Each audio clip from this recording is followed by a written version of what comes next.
I'll just finish it.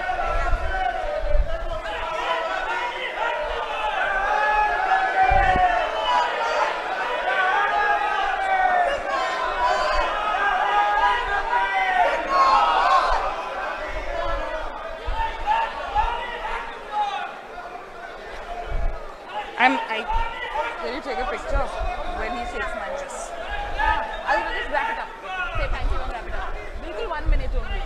Don't worry, I know how to do it.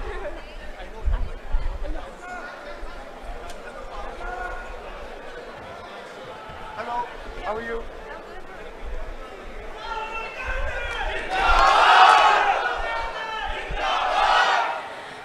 तो राहुल जी, आप बहुत सही समय में आए हैं। मैं सबको ये बता रही थी कि राहुल जी ने रिसेंटली एक डिबेट का इनविटेशन स्वीकार किया है, तो उस डिबेट के ऑब्वियसली हम सब जानते हैं, तो राहुल गांधी का इनविटेशन स्वीकार उन्होंने किया, राहुल गांधी ने इनविटेशन स्वीकार किया।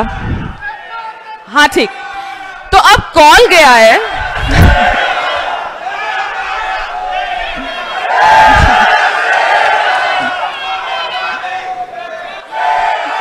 ओके तो राहुल जी का इनविटेशन, राहुल जी ने स्वीकार कर लिया इनविटेशन। मोदी जी को कॉल गया। एक सेकेंड बस, मुझे जाने दोगे तभी वो बोलेंगे, तो इस पहले इधर सुन लो।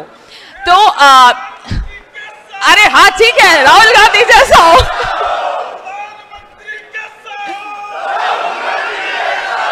ओके रुको 1 मिनट, फिनिश करने दो तभी होगा। तो मोदी जी को हमने कॉल लगाया कि मोदी जी, राहुल गांधी जी ने आपका इनविटेशन स्वीकार कर लिया है, ठीक है, अब आप बताइए। मैं इनएक्ट करके बताती हूँ, ठीक है। हेलो, नमो सर, राहुल जी ने इनविटेशन स्वीकार कर लिया है डिबेट का, आपकी तरफ से क्या जवाब देना है? जी सर डिबेट है तो ऑडिटोरियम में होगी, वहां पे मोर कहां से आएगा? नहीं सर, मोर तो नहीं, सर कुत्ते भी नहीं हो पाएंगे। नो सर, नहीं सर, बाहर की मीडिया अलाउड नहीं होगी ना, ये इंडिपेंडेंट सिविल सोसाइटी की तरफ से गया है जी, एन राम जी की तरफ से गया है। हाँ नहीं सर, नाविका भी नहीं होगी, स्मिता प्रकाश भी नहीं होगी सर, सुधीर को तो शायद अंदर भी नहीं जाने देंगे। नहीं सर, रवीश कुमार तो बिल्कुल भी नहीं होगा, बिल्कुल टेंशन मत लीजिए आप। सॉरी सर, अनफॉर्चुनेटली टेलीप्रॉम्प्टर भी नहीं होगा जी। हेलो काट दिया लगता है। चलिए मैं भी चलती हूँ, आप राहुल जी को सुन लीजिए। Thank you very much for your time.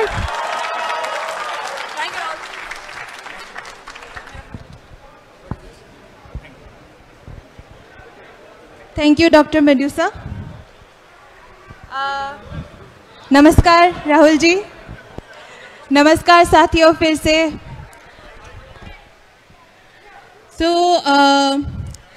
दोबारा इंट्रोड्यूस कर लेती हूँ खुद को। मेरा नाम जूरी है। आज मैं आप सबको राहुल जी के साथ जोड़ने आई हूँ।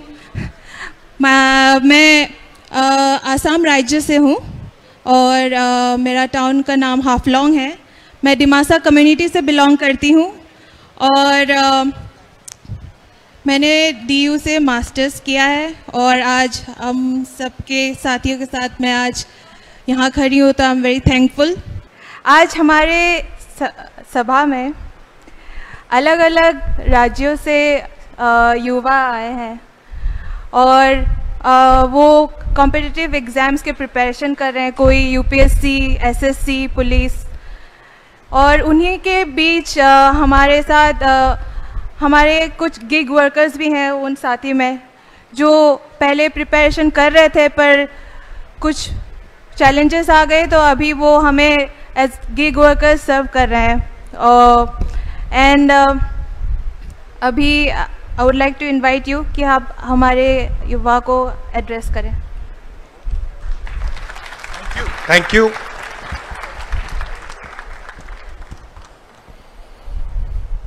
नमस्कार, कैसे हैं आप? ठीक है। आपने एक बात नोटिस की कि अगर आप युवाओं से पूछें तो इलेक्शन में सबसे बड़ा मुद्दा रोजगार का है। किसी भी युवा से पूछो, मैं कन्याकुमारी से कश्मीर तक चला और जो भी मुझसे मिल रहा था 35 साल से कम एज का, वो सब कह रहे थे कि रोजगार चाहिए, रोजगार नहीं है, कहीं भी नहीं मिलता, थक गए हैं ढूंढते वक्त। और इंटरेस्टिंग बात है कि अगर आप चुनाव का प्रचार देखें तो रोजगार का उसमें कोई मेंशन ही नहीं है। कॉन्स्टिट्यूशन की कांग्रेस पार्टी बात कर रही है, हमने गारंटीज दी हैं, अनएम्प्लॉयमेंट की हम बात कर रहे हैं, मगर मीडिया में अनएम्प्लॉयमेंट, जॉब क्रिएशन ये मुद्दा ही नहीं है। क्यों? आपको क्या लगता है इसका कारण क्या है?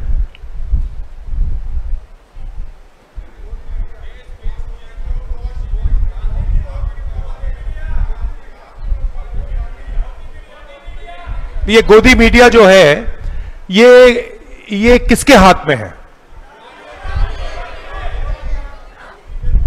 तो हिंदुस्तान में ये जो हैं अदानी अंबानी, ये जो 3 4 5 10 बड़े हैं, आपको क्या लगता है इनको ये रोजगार दिलवाना चाहते हैं या नहीं? क्यों नहीं? हाँ, तो मॉडल मैं आपको बता देता हूं। मॉडल यह है कि प्रोडक्शन चाइना में हो, ठीक है? मतलब मोबाइल फोन, शर्ट, पैंट, ये सब चाइना में बने। फिर हिंदुस्तान के जो मोनोपोलिस्ट हैं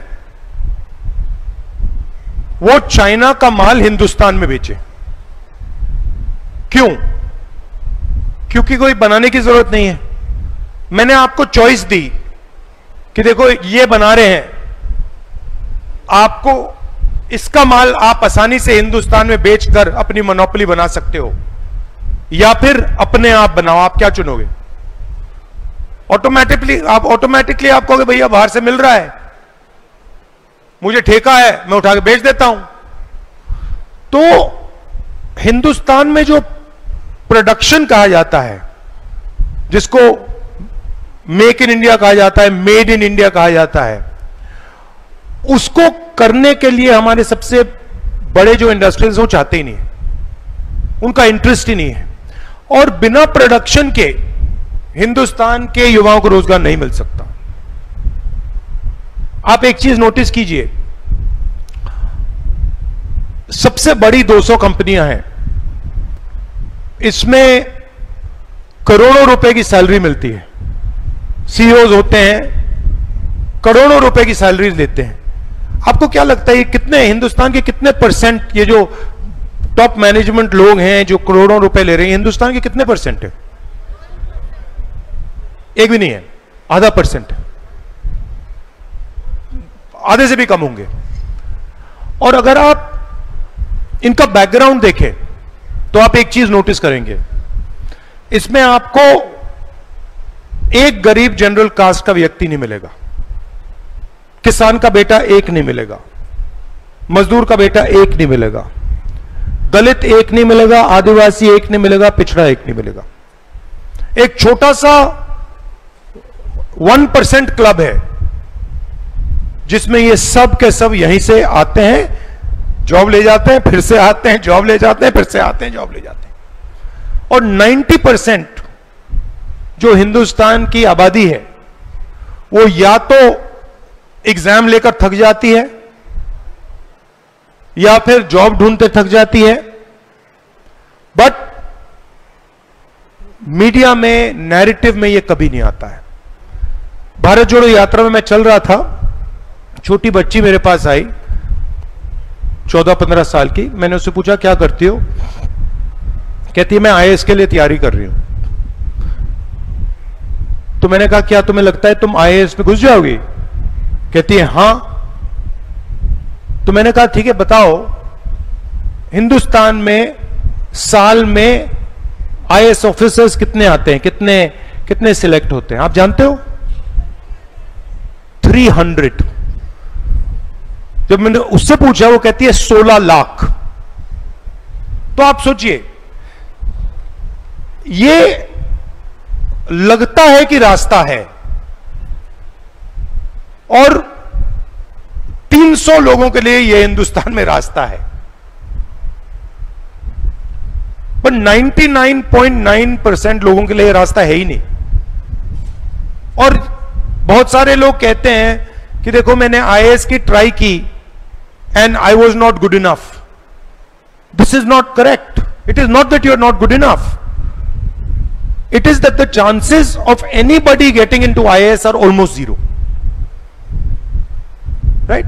So, लोग एग्जाम ले रहे हैं, एग्जाम लेने की इंडस्ट्री बन रही है, आपकी जेब में से पैसा लिया जा रहा है, और रियलिटी ये है कि ये पूरा का पूरा जो ड्रामा चल रहा है, ये 1-2% जॉब्स का ड्रामा चल रहा है, और 99% जो एवेन्यूज होने चाहिए वो बंद पड़े हुए हैं.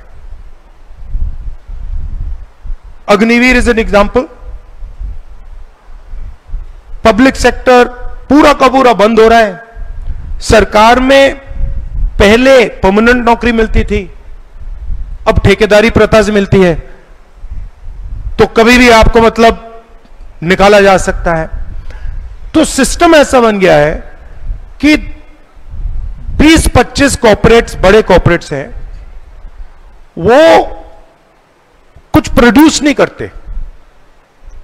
आप मुझे बताइए हिंदुस्तान की सबसे बड़ी कंपनीज क्या प्रोड्यूस करती हैं? आप मुझे बताइए अदानी बनाता क्या है? क्या बनाता है? कुछ नहीं बनाता. अदानी को सरकारी कॉन्ट्रैक्ट्स दिए जाते हैं. एयरपोर्ट सरकार बनाती है, एयरपोर्ट पब्लिक सेक्टर बनाता है, और फिर जब बन जाता है तो फिर फ्री गिफ्ट अदानी को दे दिया जाता है. अगर मैंने, आपका नाम क्या है? अगर मैंने जस्टिन को लखनऊ के एयरपोर्ट का कॉन्ट्रैक्ट पकड़ा दिया और कहा लीजिए जस्टिन, ये हमने एयरपोर्ट तैयार किया है, ये सरकार ने बनाया है, ये तुम ले लो. जस्टिन उस एयरपोर्ट को बहुत आसानी से चला सकती है. एडवर्टाइजमेंट बनाएगी, कहेगी भैया एयरपोर्ट चलाना है, टॉप क्वालिटी के लोग आ जाएंगे, बना देगी. वही पोर्ट के साथ हुआ, वही एयरपोर्ट्स के साथ हो रहा है, वही इंफ्रास्ट्रक्चर कॉन्ट्रैक्ट्स के साथ हो रहा है. तो इंडिया में नॉन प्रोडक्टिव ग्रोथ हो रही है, और इसमें सिचुएशन क्या है? वही 20-25 लोग, उन्हीं को कॉन्ट्रैक्ट मिलता है. मैं उदाहरण देता हूं. अमेठी में हमने पेट्रोलियम इंस्टीट्यूट बनवाया. पेट्रोलियम इंस्टीट्यूट में दिल्ली में किसी बड़े कॉन्ट्रैक्टर को उसका बिल्डिंग का कॉन्ट्रैक्ट मिला, मगर जब मैं अमेठी के बिल्डिंग में वहां गया, पता लगा कि लोकल कॉन्ट्रैक्टर काम कर रहा था. तो कॉन्ट्रैक्ट इसको मिला, इसने सीधा कॉन्ट्रैक्ट किसी और को दे दिया. मतलब ये काम भी नहीं कर रहा है, बट पूरा का पूरा करोड़ों रुपए का कॉन्ट्रैक्ट उसको मिल रहा है. पॉलिटिकली वो कॉन्ट्रैक्ट ले जाता है और फिर वो कहता है भैया तुम इधर आओ, तुम करो. कॉन्ट्रैक्ट कोई और कर रहा है, मार्जिन ये ले रहा है. तो ये बेसिकली हमारी इकोनॉमी है. और इसमें अगर आप देखें तो जो भी opportunities SC, ST, OBC, minorities और गरीब जनरल कास्ट की थी, उनको एक एक करके हटाया जा रहा है. तो ये एक्चुअल सिचुएशन है. और अगर आप GST को भी देखें, GST में जितना टैक्स गरीब किसान देता है, उतना ही टैक्स अदानी देता है. अगर गरीब किसान ने यह शर्ट खरीदी, 18% वो देगा. अगर वही शर्ट अदानी ने खरीदी, वही 18% देगा. तो ये जो सारा का सारा इंफ्रास्ट्रक्चर बन रहा है, ये जो पब्लिक सेक्टर के बैंक लोन्स जा रहे हैं, ये पैसा कहां से आ रहा है? OBC, दलित, SC, गरीब जनरल कास्ट की जेब से आ रहा है, और सीधा पाइप होके 22-25 लोगों की जेब में जा रहा है, और सिचुएशन खराब होती जा रही है क्योंकि इनके पास ज्यादा पैसा आता रहा है, ये इनकी मोनोपोली बढ़ती जा रही है, बढ़ती जा रही है, बढ़ती जा रही है, तो आपकी जॉब अपॉर्चुनिटीज कम होती जा रही है, कम होती जा रही है, कम होती जा रही है। ये बेसिक सिचुएशन है, और इसको बदलने के 2-3 तरीके हैं। एक तरीका है जो हमने अपने मैनिफेस्टो में, ये जो हमारी 5 गारंटीज हैं, इससे हमारी कोशिश है कि हम गरीबों को डायरेक्टली कैश इंजेक्शन उनके बैंक अकाउंट में डालें, महिलाओं को, बेरोजगार युवाओं को, किसानों को। एक तरीका यह है। दूसरा तरीका है कि हिंदुस्तान में प्रोडक्शन सचमुच में शुरू किया जाए, जो मेड इन चाइना है उसका मुकाबला मेड इन इंडिया से हो। तीसरा है कि ये जो मोनोपोलीज बनी हुई हैं, जो 22 लोग हैं जो सारा का सारा काम यही कर रहे हैं, इन मोनोपोलीज को वीकन किया जाए। ये 3 रास्ते हैं जिससे हम आपके लिए दरवाजे खोल सकते हैं। अब आपके कमेंट्स हो, आपके सवाल हो, आप पूछिए।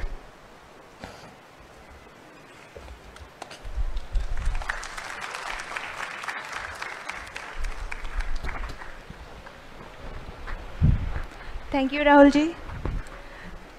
तो अब हम हमारे युवा के सवाल लेंगे, और ये प्रोसेस मुझे अभी भी समझाया गया, तो हमने सबसे फॉर्म भरवाए थे, उनके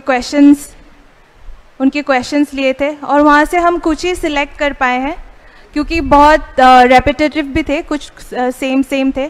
तो जो एड्रेस नहीं हो पाएंगे वो उनका आंसर राहुल जी आपको खुद लेटर में भिजवा दिया जाएगा, वो आपको भेज दिया जाएगा। एंड ये अभी मैं नाम बोलूँगी तो आप यहाँ आप खुद को एक बार इंट्रोड्यूस कर दीजिए, फिर अपना सवाल बोलिएगा, एंड देन फॉलोइंग आप नेक्स्ट नाम मैं लूँगी, तो आप रेडी रहिएगा। ये पहला नाम दीपक कनौजिया।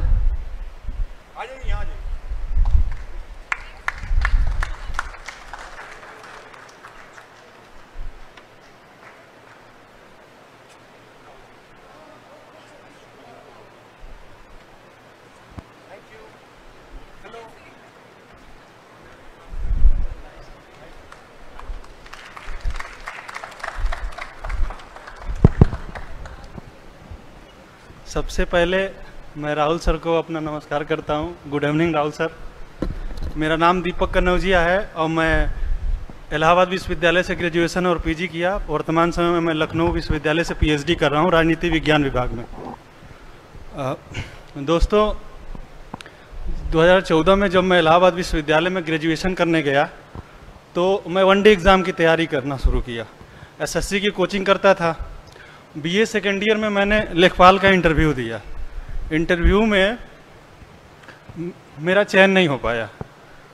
तो 2016 के बाद जो 2017 में जब चुनाव आता है तो माननीय प्रधानमंत्री जी आते हैं क्षेत्र में, और योगी जी भी, माननीय मुख्यमंत्री जी भी, और दोनों लोग ये वादा करते हैं कि हमारी सरकार आएगी तो हम जो है इंटरव्यू हटा देंगे ग्रुप सी और डी की नौकरियों से, ताकि जो इंटरव्यू में खेल होता है वो खेल नहीं हो पाएगा।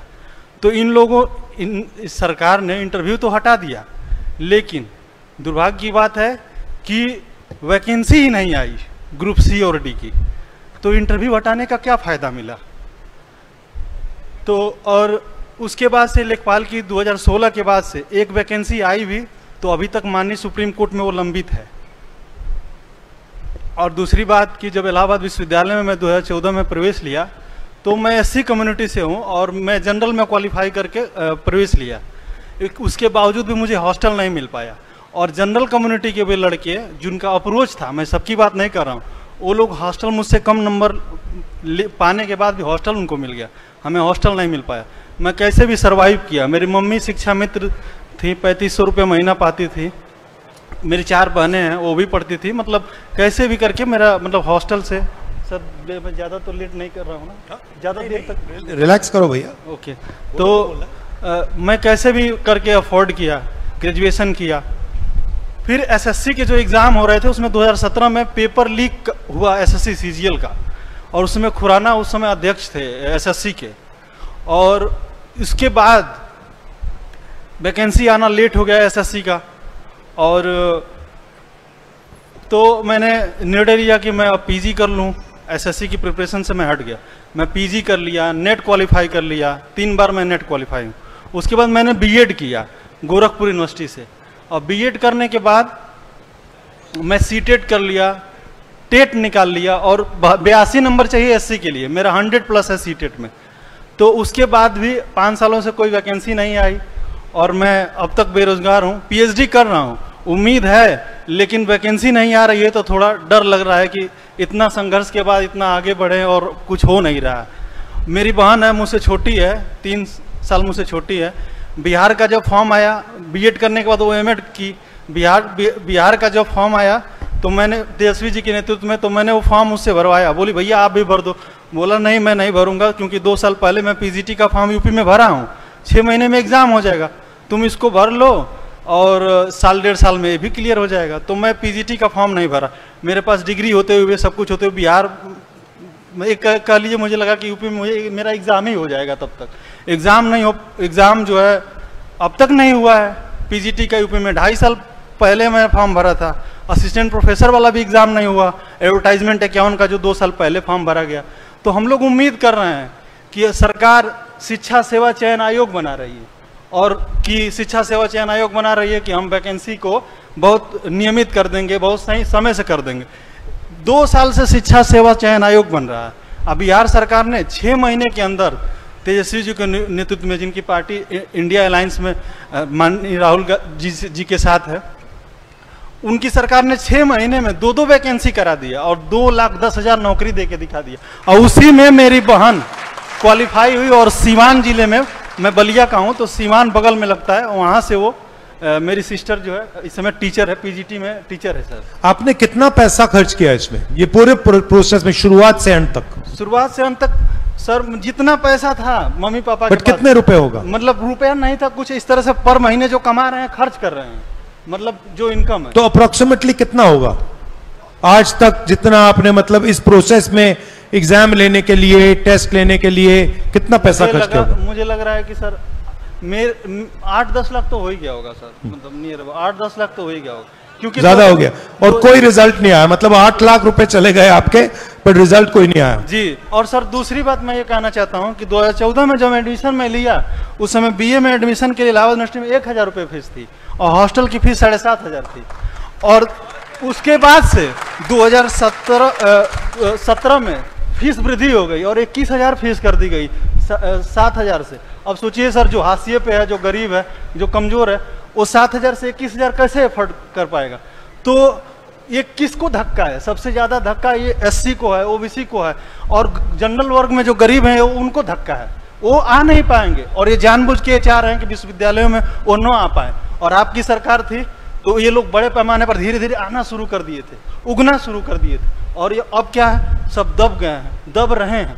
तो बहुत जरूरी है इस समय कि इंडिया अलायंस जीते। और मुझे मैं और सर एक बात और कहना चाहता हूँ, मेरा कोर्स वर्क चल रहा है, वहाँ 1-1 दिन अटेंडेंस लगता है। यहाँ आने का मतलब मेरा मन था, लेकिन मैं सोच रहा था मैं राहुल जी से मिल नहीं पाऊंगा, या दूर ही से देखूंगा तो मतलब मिल पाऊंगा कि नहीं, ये था सर। लेकिन मुझे बहुत खुशी है कि मैं अपनी बात रख पा रहा हूँ, और मेरा नाम सबसे पहले बोला गया। मैं कितना भाग्यशाली हूँ। और थैंक यू। हाँ, thank you brother, nice to meet you. बहुत अच्छा लगा।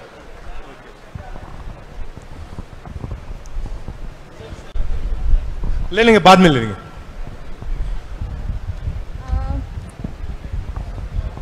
एक रिक्वेस्ट थी, अभी से जो साथी आए 1 मिनट के अंदर आपका खुद का परिचय और प्रश्न रख के आगे बढ़े तो हमें हेल्प मिलेगी। एंड नेक्स्ट है उमेश, उनके बाद नेहा, आप रेडी रहिएगा।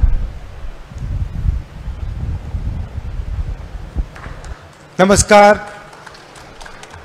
कैसे?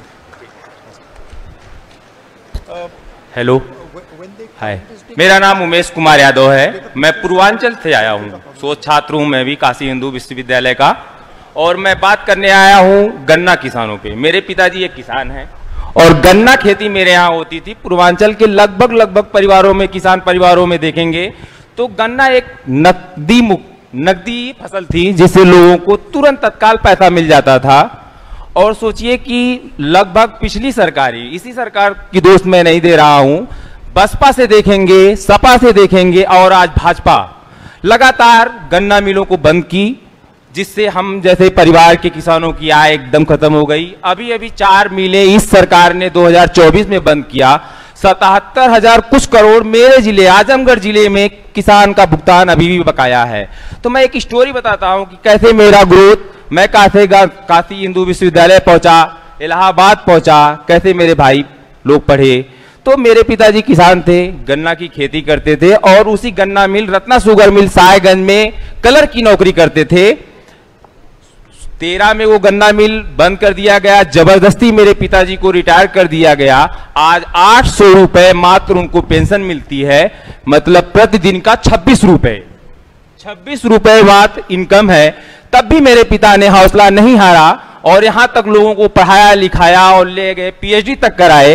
पीएचडी मैं कर रहा हूं। 3 बार मैंने हायर का इंटरव्यू दिया, 3 बार हायर की परीक्षा मैंने क्वालिफाई किया और इंटरव्यू दिया और तीनों बार वो परीक्षाओं का पेपर लीक हो गया। पहली बार 47 की वैकेंसी में मैंने मेहनत किया, कुछ दोस्तों से पैसा जुटाया और इलाहाबाद हाई कोर्ट में सरकार के खिलाफ रीट भी दायर किया, लेकिन अभी तक उसका कोई फैसला नहीं आया। दोबारा भी परीक्षाएं कराई गई, वो भी पेपर लीक हुआ। तो सोचिए कि मैं वहां से यहां तक की स्थिति में पहुंचा हूं। अब ये स्थिति आई कि मैं 34 साल की उम्र का हो गया हूं, एक मेरा छोटा बेटा भी है। सोचिए कि उसका दादा भी बेरोजगार और उसका बाप भी बेरोजगार। तो समस्या है कि मैं अब घर की तरफ जाऊंगा तो बेरोजगारी की हालत में, दूर तो जाके कहीं बंबई लुधियाना मजदूरी इसलिए नहीं कर सकता कि मेरे माँ बाप बूढ़े हो रहे हैं, मेरी जरूरत है उनको।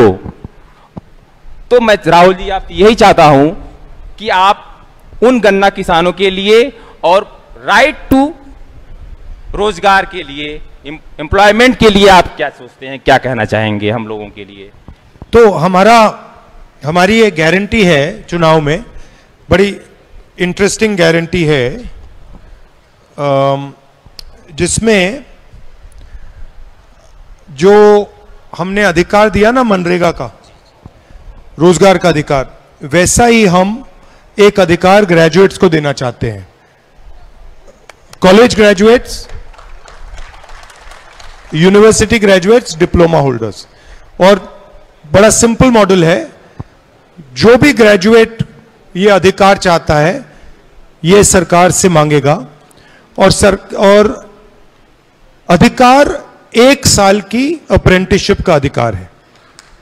उसमें क्या होगा, 1 साल की नौकरी आपको मिलेगी प्राइवेट सेक्टर में, पब्लिक सेक्टर में, सरकारी हॉस्पिटल, सरकारी कॉलेजेस, यूनिवर्सिटीज, ऑफिसेज में 1 साल की नौकरी होगी।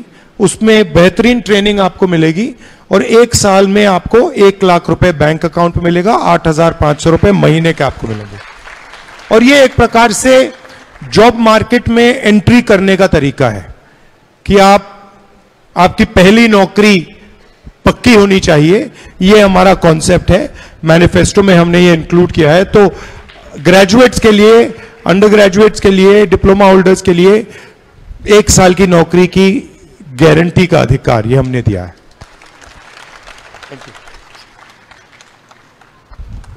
नेहा प्लीज आ जाएं। नमस्कार। रोशन इसके बाद रेडी रहिएगा। नमस्ते सर। हेलो एवरीवन, मेरा नाम नेहा है। मैं अमेज़ोन में काम करती हूँ पार्ट टाइम।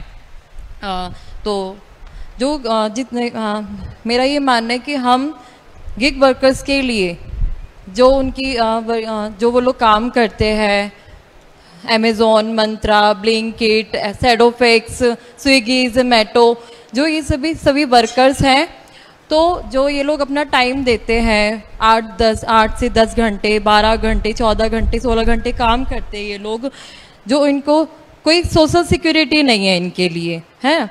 और सोशल सिक्योरिटी ना होने की, सोशल सिक्योरिटी नहीं है, अगर इनका एक्सीडेंट हो जाता है तो इनके लिए कोई कंपनसेशन नहीं है, और इनका कोई पंजीकरण नहीं है, कि सिर्फ एक फ़ोन है जिसमें एक ऐप है। अगर कभी कुछ उनके साथ होता है तो क्या वो फ़ोन हेल्प करेगा उनकी? नहीं, क्योंकि उनका कोई भी पहचान नहीं है ना। तो मैं चाहती हूँ उनकी पहचान हो। और उसमें एक अमेज़ोन में एक ये भी है कि मैं अमेज़ोन वेयर हाउस में पार्ट टाइम काम करती हूँ, उसमें भी स्लॉट बुक करके काम करने जाना होता है। हाँ, तो मैं हरियाणा से आई। आपको वेयर हाउस में टाइमिंग बुक करनी पड़ती है? हाँ, वेयर हाउस में मुझे अगर कल जाना है तो आज स्लॉट बुक करूंगी कल के लिए, उसका टाइम है 4 बजे। 4 से 10 मिनट के बीच में स्लॉट बुक हो जाना चाहिए, अदरवाइज हम फिर उसके बाद स्लॉट बुक नहीं करेंगे, हम वेटिंग लिस्ट में ही रहेंगे। और वेयर हाउस में क्या काम करती हो? वेयर हाउस में मैं पहले पैकिंग करती थी। जब मैंने रिज्वाइन किया तो मैं स्टोर में हूँ, जिसमें मुझे 15 से 20 किलोमीटर चलना पड़ता है। एक कार्ट होती है जिसमें सामान लगा होता है, मैं उसको लेकर चलती हूँ। फ्लोर भी है, 1st, 2nd, 3rd, 4th floor भी है जिसमें मुझे लेके जाना होता है, और मैं उसमें 10 घंटे काम करती हूँ। और ये है गुड़गांव, हरियाणा, मानेसर में है ये वेयर हाउस, अमेज़न डेल 4 में है, ठीक है। और तो उसमें मैं 10 घंटे काम करती हूँ। बैठने नहीं दिया जाता वहाँ पे, कोई सिटिंग अरेंजमेंट नहीं है वहाँ। अगर बैठ भी जाते तो हमें फीडबैक दिया जाता है।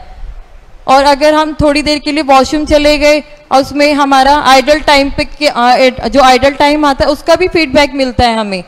और जो हमारा ब्रेक टाइम होता है, तो जो हमारे 10 घंटे जो हम काम करते हैं उसमें दो ब्रेक होते हैं हमारे। तो जो 30 मिनट का ब्रेक, एफसी इतनी बड़ी होती है कंपनी, जो फुलफिलमेंट सेंटर बोलते हैं उसको, वो इतनी बड़ी होती है कि हमारे जो 30 मिनट में से 15 मिनट तो हमें आने जाने में ही चला जाता है। बचता हमारे पास 10 मिनट है, क्योंकि हमें पहले आकर के हमें एक फास्ट स्टार्ट और स्ट्रॉन्ग फिनिश करना बहुत हमारे लिए ज़रूरी है।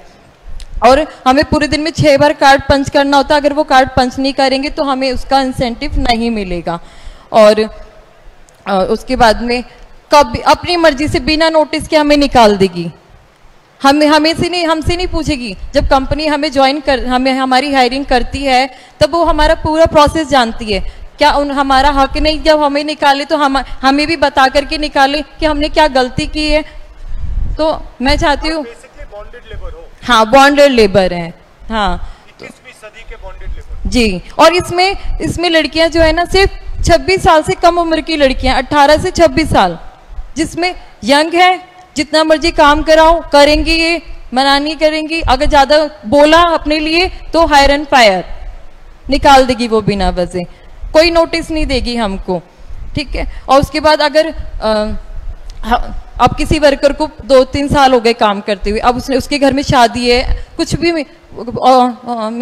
भी प्रॉब्लम आ सकती है, और उसने छुट्टी के लिए बोला तो बोलेगी नहीं, छुट्टी नहीं मिलेगी, तुम चले जाओ, दोबारा ज्वाइन कर लेना। अगर उस वर्कर को 1 साल हो गया काम करते हुए किसी को, तो वो क्या करती है, अगर ओबीबी आउटबाउंड में काम करता है तो उसको आईवी में भेज देंगे दोबारा ज्वाइनिंग करने के लिए, कि उसको परमानेंट ना कर पाए वो। इस तरीके से वहाँ पे हमारे परमानेंट कोई नहीं है। परमानेंट के लिए वो सिर्फ क्या करती है, इधर से उधर ट्रांसफर कर, इधर डिपार्टमेंट से दूसरे डिपार्टमेंट में ट्रांसफर कर देती है। 240 जैसे आपको सेवरेंस होती है तो कितने महीने की वार्निंग देते हैं? कोई महीने कोई वार्निंग नहीं देते, एक ही दिन में हमें बाहर कर देती है। और हमें जो जैसे हमें ना एक टारगेट होता है हमारा, मैं 1 घंटे में 150 आइटम स्टोर करती हूँ। एक शॉप लाइन होती तो 250 गलियां हैं जिसको आइल्स बोलते हैं, जिसमें मुझे चलना पड़ता है और उसमें सामान लगाना होता है मुझे। उसका भी 1 मिनट में मुझे 3 आइटम स्टोर करने होते हैं। अगर नहीं करूंगी तो उसका भी मुझे फीडबैक मिलेगा, मेरे पास मैसेज आएगा, मैडम इम्प्रूवमेंट करो, आप काम नहीं कर रहे हो सही से, छोड़ दो। नहीं तो इतना मजबूर कर देंगे रिजाइन लिखने पे कि वो वर्कर परेशान होकर रिजाइन कर देगा। ये आइटम्स कितने बड़े होते हैं? ये आइटम्स अनलिमिटेड, मतलब छोटे भी होते हैं, बड़े भी होते हैं। हाँ, तो उसके हिसाब से वो टारगेट उन्होंने रखा है। ज़्यादा बड़े आइटम है तो 60 करने होंगे, छोटे आइटम है तो 150, मल्टी का हो गया तो 250, 400 भी होगा। और वो हम पे प्रेशर डालेंगे, तुम्हें 1 घंटे में करना है तो करना ही है, करना है तो करो, नहीं तो जाओ। इस तरीके से वो हम पे प्रेशर बनाते हैं। अब हम 20, 21, 22 की एज की लड़कियां हैं वहाँ पर, अब वो पढ़ाई कर रही हैं, अपने पेरेंट्स को मतलब अपने घर वालों को छोड़कर आई हैं, और अपने घर भी नहीं बताती, वो लोडिंग अनलोडिंग भी करती है लड़कियां वहाँ पे, गाड़ी खाली भी करती है, उसको भरती भी है, सामान भी लगाती है, पर वो अपने घर पे नहीं बताती कि हम लोग वहाँ पे ये काम करते हैं।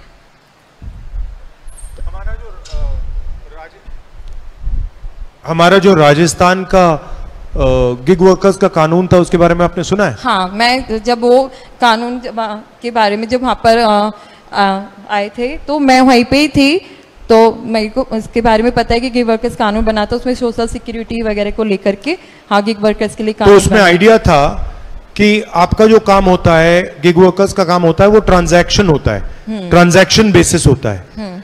तो हमारी थिंकिंग थी कि हर ट्रांजैक्शन का एक परसेंटेज कंपनी आपकी सोशल सिक्योरिटी के लिए, आपके पेंशन के लिए डाले, और वो आपके साथ परमानेंट चले।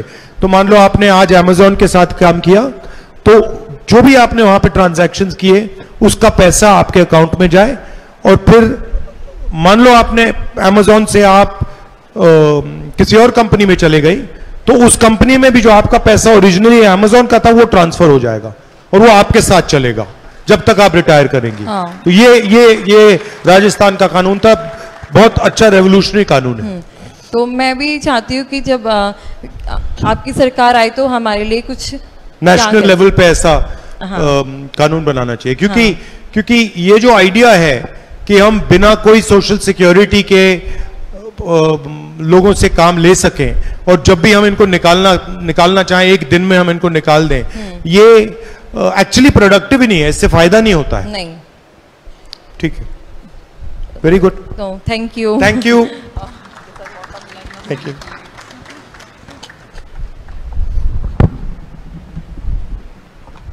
गौरव यादव,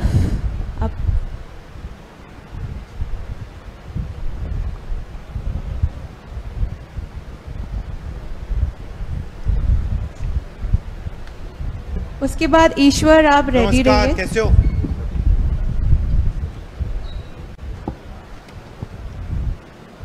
हेलो सर, आप सभी को नमस्कार। मैं गौरव यादव गाजियाबाद में रहता हूँ। मैं एक बीटेक ग्रेजुएट हूँ। 2021 में मैंने बीटेक करी थी। सर, उत्तर प्रदेश में बीटेक ग्रेजुएट के लिए कोई भी वैल्यू नहीं है, ना कोई वैकेंसी आ रही है। जिसमें वैकेंसी आती है तो करीबन 4 साल में 250 से 300 वैकेंसी आती है, 4 साल में एक बार, जो कि असिस्टेंट इंजीनियर की।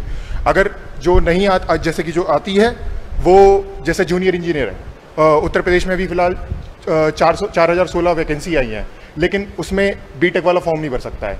वैकेंसी या तो आती नहीं है, अगर आती है तो बीटेक वाला फॉर्म नहीं भर सकता उसमें सर।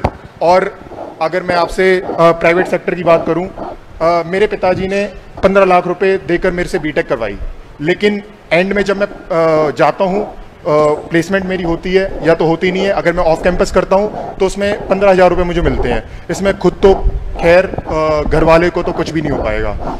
और सर, मैंने गेट क्वालिफाइड भी हूँ, मैंने गेट क्वालिफाइड हूँ, जो गेट से हम PSU सेक्टर में जाते हैं, पब्लिक सेक्टर यूनिट में अदर, और उसमें देखते हैं उसमें भी कोई भी वैकेंसी नहीं है। तो सर, मैं आपसे रिक्वेस्ट करूँगा सर, बीटेक ग्रेजुएट्स के लिए कुछ निकालिए, क्योंकि हर साल 10 लाख बीटेक ग्रेजुएट होते हैं लेकिन कुछ नहीं हो पाता है। तो अभी आपका क्या प्लान है? सर, मेरा प्लान तो यही है कि फिलहाल इंजीनियरिंग सर्विसेज में मुझे जॉब करनी है, और उसके लिए मैं एग्ज़ाम की प्रिपरेशन कर रहा हूँ, वैकेंसी का वेट कर रहा हूँ, वैकेंसी आए। और प्राइवेट सेक्टर में तो मैंने आपको बता ही दिया है। और कितना पैसा लगा आपका ये पूरी प्रोसेस में? पूरे प्रोसेस में मेरे पिताजी ने 15 से 16 लाख रुपए लगाया है, और अभी बीटेक के बाद करीबन 4 से 5 लाख रुपए और एक्स्ट्रा लगा दिया। और क्या करते हैं पापा? मेरे पिताजी एज अ फार्मर हैं, रिटायर्ड हो चुके हैं, 4th क्लास की जॉब से है, वायरमैन। कहाँ पे? ये दिल्ली सचिवालय में थे। ठीक है। हाँ, और सर, मेरा एक मैसेज है आपको कि जैसे कि आपने मणिपुर से महाराष्ट्र और कन्याकुमारी से लेकर कश्मीर आपने एक शुभ संकल्प से आपने न्याय यात्रा निकाली, जिसमें आपने संपूर्ण राष्ट्र को एक सूत में पिरोने का काम किया, जिससे क्या है कि आपने जो भी मोहब्बत की दुकान आपने खोली, जो हमारा ओरिजिनल कल्चर है, जो हमारी सभ्यता है सर, आपने उसको रीजनरेट किया है। सर, जब आप प्रधानमंत्री की पद पे शपथ लेंगे ना, उस दिन ये समस्त युवा समाज सिविलाइजेशन डे मतलब कि हमारी जो सभ्यता दिवस मनाएगा। आपने भाईचारे को एक कर दिया। सबसे बड़ा प्रेम ही है हमारे कल्चर में। सरदार उधम सिंह ने जब उन्होंने अपना मतलब गुनाह कबूल किया था जनरल डायर को मारने के बाद, तो उन्होंने किसी ग्रंथ पे हाथ नहीं रखा था। उन्होंने जो हाथ रखा था वो हीर रांझा, जो कि एक प्रेम का प्रतीक है, उसने उसमें हाथ रखा था और कहा था कि मैं अपना गुनाह कबूल करता हूं। सर, आपने मेरे देश में प्रेम लेके आए हैं, एकता लेके आए हैं, सम्मान लेके आए हैं। आज हम भाईचारे में हिंदू मुस्लिम और समस्त SC OBC अदर कास्ट में भी हम आराम से एक दूसरे के टिफिन में हम खा सकते हैं। वो भी सर आपकी वजह से है, आपकी मोहब्बत की दुकान की वजह से। Thank you so much sir.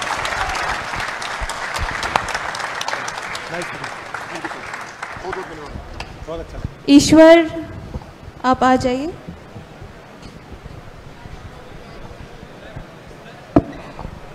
नमस्कार, कैसे हो? मेरा नाम ईश्वर है, मैं राजस्थान से हूँ, ग्रामीण इलाके से आता हूँ। मेरा पढ़ाई 10वीं तक हुआ, उसके बाद आर्थिक स्थिति और अवसर की समझ नहीं होने की वजह से छोड़ दी। फिर उसके बाद अलग अलग काम करने लग गया। मैं गुजरात कुएं खोदने गया, ईंट भट्टों पे गया, टेंट हाउस के कुछ काम किए, जैसे भी मशीन पे गया, खानों में गया, तो भटकता रहा इधर उधर, समझ में नहीं आया ये काम ठीक नहीं, ये काम ठीक नहीं है। फिर चांद से एक संगठन के साथ जुड़ा जहाँ मेरी राजनीतिक समझ बनी। स्कूल से उस तरीके से शिक्षा थी नहीं, लिखना भी और पढ़ना भी ठीक से 10वीं तक नहीं आता था। तो मैं मेरी कहानी इसलिए सुना रहा हूँ क्योंकि मैं जहाँ से आता हूँ वहाँ मेरे जैसे लाखों और करोड़ों युवा हैं जो आज उनको समझ भी नहीं आ रहा सर कि वो कहाँ जाए, कौन सा काम करे। तो वो उनको ये समझ में नहीं आने की वजह से उसका फायदा उठाया जा रहा है। आज उनके हाथ में पत्थर है, डंडे हैं, झंडे हैं नफरत के। वो इसी कारण है क्योंकि वहाँ का ढांचा ऐसा बना दिया है कि ना तो अवसर का किसी को समझ में आता है क्या अवसर होने चाहिए। मेरा खुद का व्यक्तिगत जो था संगीत में और थिएटर में था, जो मुझे कभी समझ में नहीं आया क्योंकि अवसर ही नहीं है, कोई कहना ही नहीं चाहता है। तो मेरा बस छोटा सा ही पॉइंट था कि उन युवाओं के लिए जो आज उस नफरत की आग में जल रहे हैं या जा रहे हैं भीड़ में, उन युवाओं के लिए आप क्या अवसर देखते हैं कि आगे लंबे समय के बाद वो युवा कैसे उस भीड़ से निकलकर अपना भविष्य बनाए? तो जो मैंने पहले बोला था ना, प्रोडक्शन की बात की थी। जो अगर आप हिंदुस्तान को देखें, हर डिस्ट्रिक्ट में कुछ ना कुछ हम बनाते हैं, बट उस इंडस्ट्री को, लोकल इंडस्ट्री को ना फाइनेंस मिलता है, ना सपोर्ट मिलता है। वो इंडस्ट्री बिल्कुल दबी रहती है। और मतलब चाहे आप मुरादाबाद की बात करें, बेल्लारी की बात करें, अलग अलग इंडस्ट्री। बेल्लारी में जीन्स की इंडस्ट्री है, मतलब वहां पे 4-5 लाख लोगों को रोजगार मिलता था, सारी की सारी बंद पड़ी। आज वहां पे 50,000 लोग काम कर रहे हैं। तो ऐसे हर डिस्ट्रिक्ट में हमारी कोई ना कोई स्किल है, कोई ना कोई प्रोडक्शन कैपेबिलिटी है, उसको एक बार फिर चालू करना पड़ेगा। और चालू करने का तरीका है कि जो बैंकिंग सिस्टम है, जो आज अदानी अंबानी ने कैप्चर कर रखा है, उनका 16 लाख करोड़ रुपया नरेंद्र मोदी ने कर्जा माफ किया है। तो वो बैंकिंग सिस्टम एक्सेस इन लोगों को देना है, उस बैंकिंग सिस्टम का एक्सेस इन लोगों को देना है कि मुरादाबाद में जो स्मॉल मैन्युफैक्चरर्स हैं, बेल्लारी में स्मॉल मैन्युफैक्चरर्स हैं, पूना में हैं, इधर उधर पूरे देश में हैं, उनको बैंकिंग सपोर्ट, फाइनेंशियल सपोर्ट और प्रोडक्शन करने के इंसेंटिव्स देने जाएं। तो वो एक स्ट्रैटेजी है। दूसरी स्ट्रैटेजी जो मैंने आपको कहा, रोजगार, पहली नौकरी पक्की, रोजगार का अधिकार, करोड़ों युवाओं को पहली जॉब, तो ये काम किया जा सकता है। बट देखिए, रियलिटी ये है कि जो आज की सरकार है वो इस काम को करना नहीं चाहती है। अगर आपने किसान को ठीक तरीके से सपोर्ट किया, जो आपने अभी शुगर केन की बात की, अगर आपने किसान को ठीक तरीके से सपोर्ट किया, अगर आपने फूड प्रोसेसिंग प्लांट्स उसके पास लगाए, अगर आपने फूड चेन बनाई, अगर कोल्ड चेन बनाई, बहुत सारे लोगों को रोजगार मिल सकता है। मगर इन चीजों में सरकार पड़ती नहीं है। सरकार को सिर्फ ये चाहिए, इस सरकार को सिर्फ यही चाहिए भैया अदानी को कौन सा एयरपोर्ट पकड़ाया जाए, कौन सा इंफ्रास्ट्रक्चर दिया जाए, कहां मतलब इसको फायदा पहुंचाया जाए। तो ये सरकार को 2-3 लोगों को मदद करने से लाखों लोगों को, छोटे छोटे बिजनेस वालों को मदद करने की जरूरत है, तब जो आप कह रहे हो सकता है। दूसरा ये भी है कि सर शिक्षा प्रणाली जो हमारी जो सिस्टम बना हुआ है, लेकिन वो ठीक से काम नहीं करता। मैं बताऊं, हमारे इलाके में हमें समझ में नहीं आता कि कोई अभी तक नौकरी लगा ही नहीं। हालांकि सबको सरकारी नौकरी नहीं मिल सकती, लेकिन वो समझ पैदा ही नहीं होती है कि या तो हमारी नस्ल खराब है या खून में कोई कमी है। नहीं, वो सिस्टम बना हुआ ठीक से काम नहीं करता, इसलिए वो समझ से बच्चे आगे जा ही नहीं पाते हैं। मैं आज यहाँ पहुंचा, बड़ी मुश्किल से पहुंचा हूँ, यहाँ पहुंचना वो ऐसा होता ही नहीं है। तो उनके लिए जो एक्चुअली आपको जिंदगी में जो चीजें आपके यूज की होंगी वो आपको एजुकेशन सिस्टम कभी बताएगा नहीं।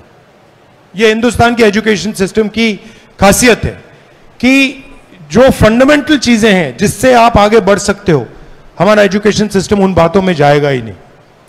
तो आप सही कह रहे हो, ये एजुकेशन सिस्टम को भी बिल्कुल रिवैम्प करने की जरूरत है।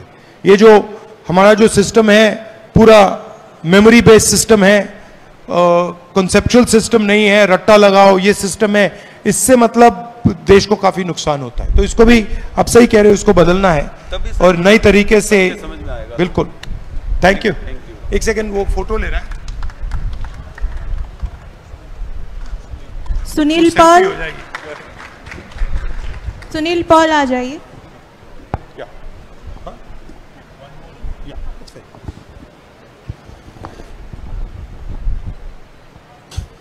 नमस्कार, क्या नाम है आपका? सुनील पाल। कहाँ के हो? मैं सुनील पाल उत्तर प्रदेश बलिया से हूँ। मैं ओबीसी के पाल कम्युनिटी से बिलोंग करता हूँ और उत्तर प्रदेश में हमारे समुदाय के लगभग जनसंख्या 1.5 से 2 करोड़ है और हम देखते हैं कि ऑफिस या किसी यूनिवर्सिटी में हमारे रिप्रेजेंटेशन 1% नहीं है। मतलब 2-4 प्रोफेसर्स या अधिकारी नहीं मिलते हैं। तो हम रिप्रेजेंटेशन की बात करते हैं कि हम ओबीसी कम्युनिटी के। जी सर। तो सर हम ये चाहते हैं कि हमारी कम्युनिटी को रिप्रेजेंटेशन मिले और कास्ट सेंसस हो कि कितना हमारा रिप्रेजेंटेशन है और इनको आगे बढ़ाया जाए हमारी कास्ट को। आपको मालूम है, पता नहीं मालूम है या नहीं, आपको मालूम है कि हिंदुस्तान में ओबीसी वर्ग को, दलित वर्ग को जमीन का अधिकार नहीं होता था। आपको मालूम है जी कि आप जमीन नहीं ओन कर सकते थे। हजारों साल के लिए आपको ना शिक्षा मिल सकती थी, आप जमीन के ओनर नहीं हो सकते थे, आपको कोई एसेट नहीं मिल सकता था। आपको मालूम है? जी सर। हजारों सालों के लिए। और ये जो है, ये इसने आपको जमीन का अधिकार, शिक्षा का अधिकार, नौकरी, रोजगार, ये सब दिलवाया है। ठीक है। मगर मैं आजकल हर मीटिंग में रिपीट कर रहा हूं कि ओबीसी की भागीदारी 50% है। हिंदुस्तान में 50% ओबीसी हैं, 15% दलित हैं, 8% आदिवासी हैं। जितनी आपकी भागीदारी होनी चाहिए उतनी आपकी भागीदारी बिल्कुल है ही नहीं। कांसीराम ने कहा था जिसकी जितनी भागीदारी उतनी बिल्कुल हिस्सेदारी, भागीदारी कह लो, हिस्सेदारी कह लो, ना आपकी मीडिया में है, ना आपकी कॉर्पोरेट इंडिया में है, ना आपके प्राइवेट सेक्टर में है, ना आपके प्राइवेट हॉस्पिटल्स में है, ना आपके प्राइवेट एजुकेशन में, कहीं भी नहीं है आपकी। सर अगला क्वेश्चन मेरा यही था कि सर प्राइवेट सेक्टर में रिजर्वेशन नहीं है ना हमारी भागीदारी है क्या? हाँ, तो मेरी थिंकिंग है कि सबसे पहले हम ये पता लगाएं कि सिचुएशन कैसी है। तो इसके लिए जाति जनगणना, जिसकी आबादी कितनी है वो सब पता लग जाएगा। इकोनॉमिक सर्वे, मतलब किसके पास कितना धन है, और फाइनल इंस्टीट्यूशनल सर्वे, मतलब हिंदुस्तान की कौन सी संस्थाओं में किन लोगों की पकड़ है कौन नहीं है। ये एक प्रकार से इसको आप एक्सरे कह लो, एमआरआई कह लो, इससे हमें डेटा मिल जाएगा कि सिचुएशन क्या है। और उसके बाद मुझे लगता है कि एक जागरूकता आएगी और लोग कहेंगे हां हमारी भागीदारी है नहीं, और वो बात शुरू होगी। तो मेरे लिए ये जो 3 कदम है, जाति जनगणना, इकोनॉमिक सर्वे और इंस्टीट्यूशनल सर्वे, ये क्रांतिकारी नेक्स्ट स्टेप है। और उसके बाद ये जो आप कह रहे हो रिजर्वेशन कहां तक होगा, कितना होगा, 50% होगा, ज्यादा होगा, ये डिसीजंस आसानी से लिए जा पाएंगे क्योंकि आपके पास डेटा होगा। आखिरी बार मैं आपसे कहना चाहता हूं, हमने एक आप सब यहां जॉब की बात कर रहे हो, प्लेसमेंट की बात कर रहे हो, हमने एक डिसीजन लिया है कि 30 लाख सरकारी नौकरियां आज नरेंद्र मोदी जी ने भरी नहीं है, और 15 अगस्त तक हम 30 लाख नौकरियां भरने का काम शुरू कर देंगे।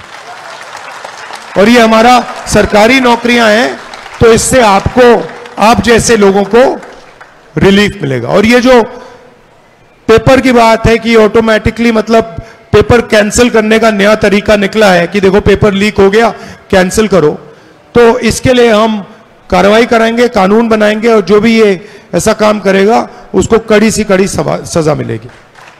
और फाइनली जो नया फैशन बना है कि प्राइवेट कंपनीज एग्जाम्स दे रही हैं, चेक करा रही हैं, इसको हम बंद कराएंगे।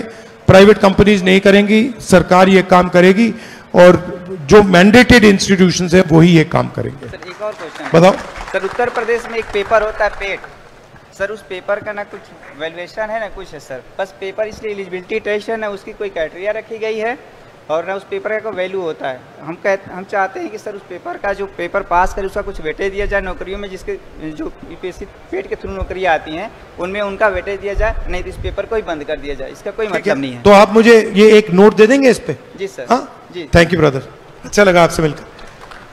नेक्स्ट उष्पेंद्र कुमार, प्लीज आ जाइए स्टेज पे। एक एक करके भैया, इन्होंने मतलब सीक्वेंस बना रखा है, अभी ठहर जाओ, थैंक यू। आपको कर देंगे मगर इनको करने दो पहले। मैं कम समय लेते हुए अपनी बातों को प्रस्तुत कर रहा हूं, ठीक है।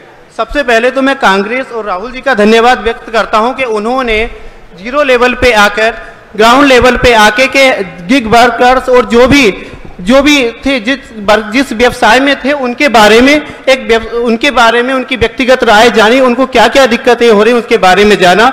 मैंने बीटेक किया है, बीटेक करने के बाद मैंने कोशिश की कि मुझे जॉब मिले, मुझे प्राइवेट जॉब मिली, लेकिन वो कुछ टाइम बाद छूट गई। उसके बाद मैंने अपनी एक टैक्सी निकाली, टैक्सी निकालने के साथ साथ मैंने ड्राइविंग का काम किया। मैं एक ओला उबर में गाड़ी चलाता हूं, और स्थिति ऐसी है कि ओला उबर अगर हम दिन में 3,000 रुपए का काम करते हैं तो उसमें से 30% कमीशन ओला उबर ले लेती है।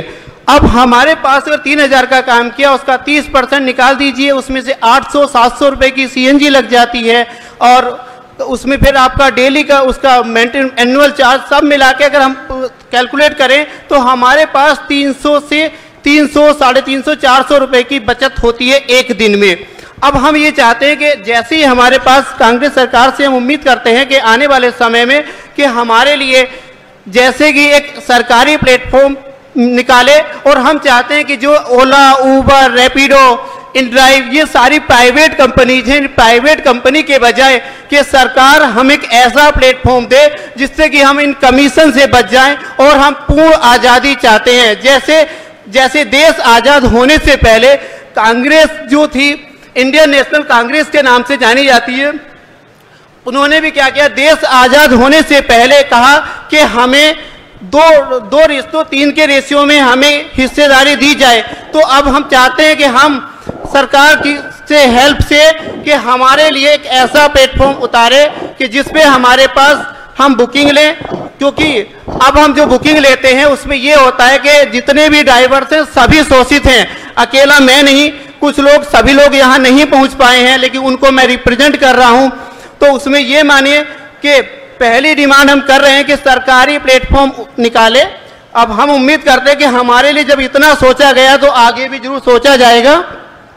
दूसरी डिमांड है कि उस पर कमीशन जो काटती है ये प्राइवेट कंपनी, ये कमीशन ना काट के उस पर से फिक्स चार्ज काटे कि हमारी ड्राइव लोकल में है या आपका आउट स्टेशन की है। तीसरी डिमांड हम करते हैं कि जब किसानों को केसीसी लोन 3% 4% पे केसीसी लोन दिया जाता है, जब हम बीटेक एमटेक कोई बीएससी एमएससी करने के लिए मजबूरी, किसी का सपना नहीं होता है। मैंने जब बीटेक में एडमिशन लिया तो मेरा भी सपना नहीं था कि मैं टैक्सी चलाऊं, लेकिन मजबूरन जब स्थिति ऐसी आ पड़ी है तो मुझे चलानी पड़ रही है। उसके बाद भी इन कंपनी का कमीशन इतना है कि हम अपनी सर्वाइव लाइफ को अच्छे से नहीं जी सकते। तो मैं आग्रह करूंगा कि जैसे ही सर की कांग्रेस सरकार आए, और मैं चाहता हूं कि हमारे लिए एक ऐप बनाए और उस पर फिक्स चार्ज काटे। हम 3 डिमांड कर रहे हैं, मैं दोबारा से पढ़ देता हूं सभी लोगों के सामने कि सरकार एक सरकारी प्लेटफॉर्म उतारे ओला उबर की तरह पूरे भारत में, ना कि दिल्ली में। दूसरा, उस पर फिक्स चार्ज काटे कि लोकल में जो भी है 5 रुपए 10 रुपए, क्योंकि हमने सरकार को दूसरा उसका बेनिफिट दिया है कि अगर सरकार के ऊपर लोड ना पड़े, हमने उसमें दूसरा रास्ता दिया कि गाड़ी में कोई एडवर्टाइजिंग डिस्प्ले लगवाए जिससे सरकार को बेनिफिट होगा। दूसरी चीज क्या है कि मैं येलो प्लेट गाड़ी की बात कर रहा हूं, व्हाइट प्लेट की बात नहीं कर रहा, जैसे येलो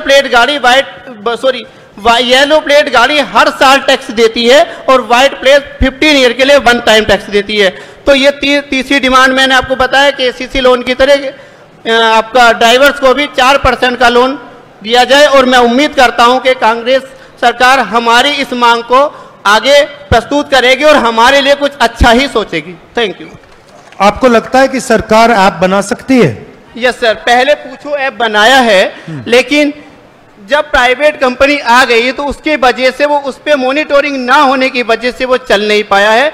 जब तक सरकार उसकी मॉनिटरिंग नहीं करेगी किसी भी ऐप की, तब तक वो नहीं चलेगा। वो आपकी कस्टडी, उसमें कोई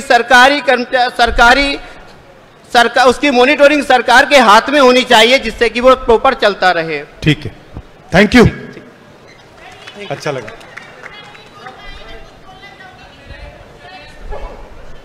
सब लोग तो नहीं कर सकते, 1-2 लोग आ जाइए, आप आ जाइए, हाँ आ जाइए।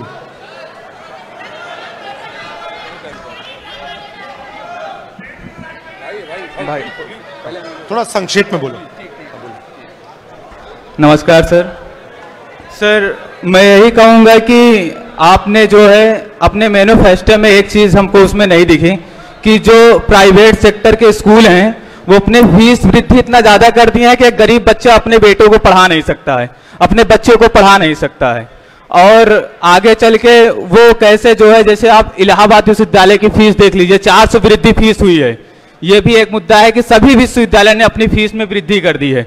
और दूसरी चीज, अगर पढ़े लिखे नेता अगर राजनीति में नहीं आएंगे तो कैसे होगा? जैसे कि इलाहाबाद छात्र संघ जो है वहां पर आप बहाल करवाएं। मैं आपसे ये कहूंगा जितने भी विश्वविद्यालय में यूनियन बंद है उसको आप चालू करवाएं। मैं आपसे ये भी आग्रह करूंगा। तो मैं आपसे यही विनती करता हूं कि आप इलाहाबाद विश्वविद्यालय और जो विश्वविद्यालय हैं उसमें यूनियन को अगर आप आगे लेके आएंगे तो जब युवा पढ़ेगा, युवा नेता बनेगा, तो आगे चल के एक अच्छे राजनेता के रूप में अपने देश को चलाने वाले नए नए युवा बाहर आएंगे।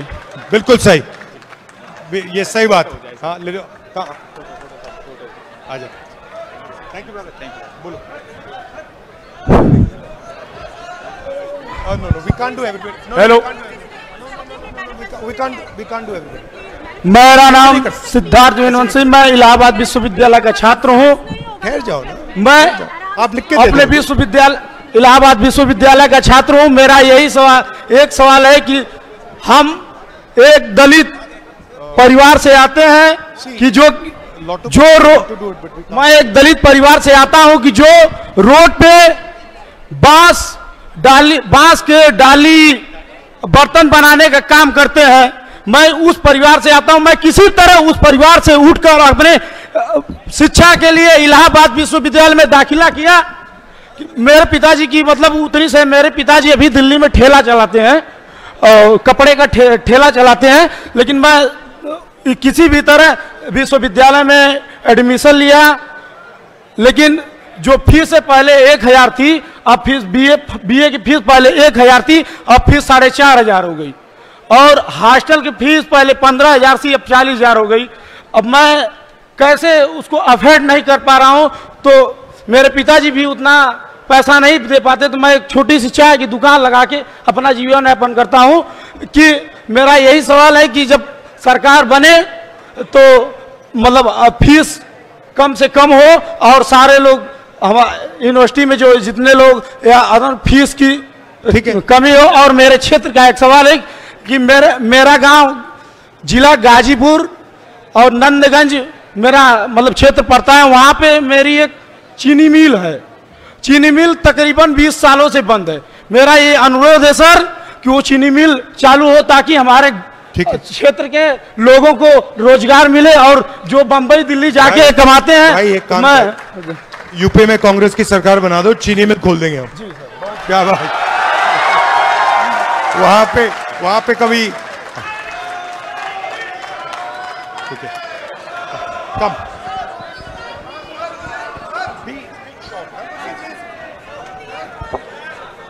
You write me the question, I'll answer it. मेरा नाम शीतल है और मैं 2016 से एक उबर ओला, आपने नाम सुना ही होगा, मैं टैक्सी ड्राइवर हूँ। और सर के पास मैं सवाल इसलिए कुछ अपने लेकर आई थी कि हम 2016 से जो ड्राइविंग कर रहे हैं, मोदी जी ने एक लाइन चलाई थी, बेटी पढ़ाओ, जो कि कहीं भी नहीं है। और आज भी मैं ये कह सकती हूँ कि सन 1947 में हमारा देश आज़ाद हुआ था, जो कि अब तक नहीं है। हम महिलाएं घर को करती हैं, बाहर भी करती हैं, और हमारा इतना गंदा शोषण हो रहा है जिसकी कोई लिमिट नहीं है। कंपनी हमारा शोषण कर रही है, हमारे नेता हमारा शोषण कर रहे हैं। हम नहीं बता सकते हैं कौन अच्छा है कौन खराब है। लेकिन मैंने सर को सुना, सर ने भारत जोड़ो आंदोलन जो शुरू किया, सर ने कर्नाटक और हैदराबाद में सर आपने एक कानून लागू किया, और आपने राजस्थान में भी एक कानून लागू किया।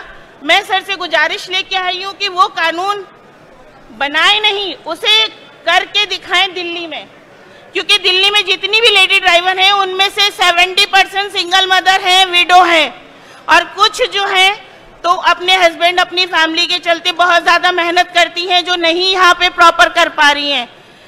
कंपनी ने बहुत सपना दिखाया कि हम ये करके देंगे, हम वो करके देंगे, हमको आपको मिनिमम बिजनेस देंगे, लेकिन हमें कहीं कोई बिजनेस नहीं मिल रहा है सिवाय शोषण के।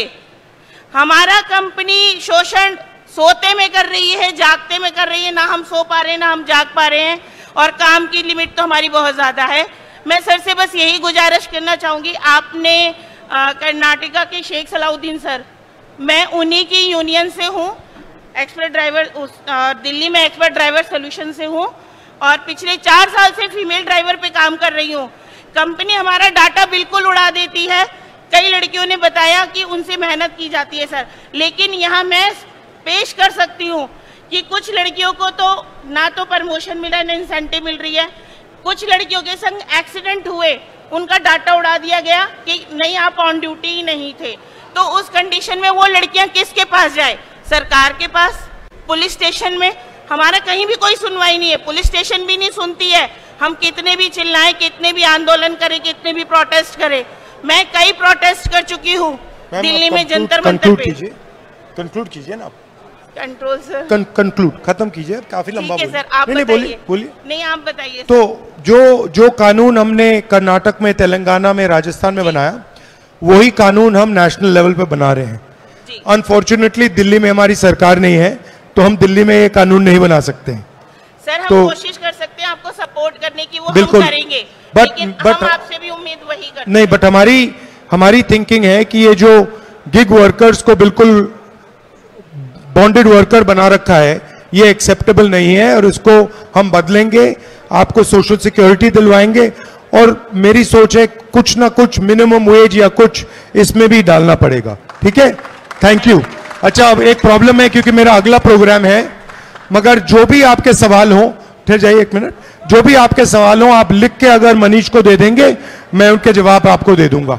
आप सबका हाँ बोलिए।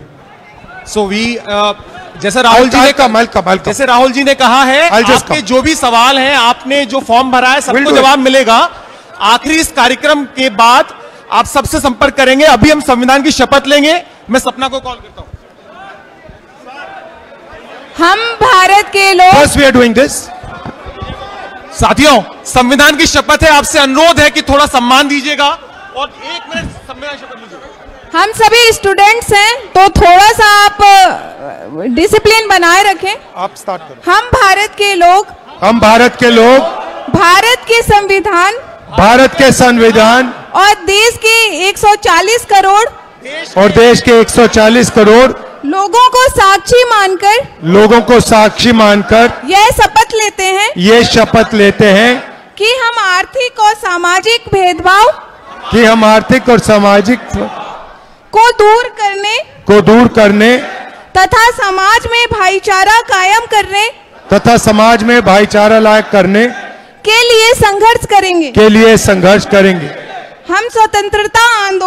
हम स्वतंत्रता आंदोलन के मूल्यों में चलते हुए व्यक्ति की स्वतंत्रता, सम्मान, हक, हिस्सेदारी और राष्ट्र की एकता की रक्षा करेंगे। संविधान की रक्षा के लिए हम आखिरी सांस तक संघर्ष करेंगे। जय हिंद, जय संविधान। Thank you.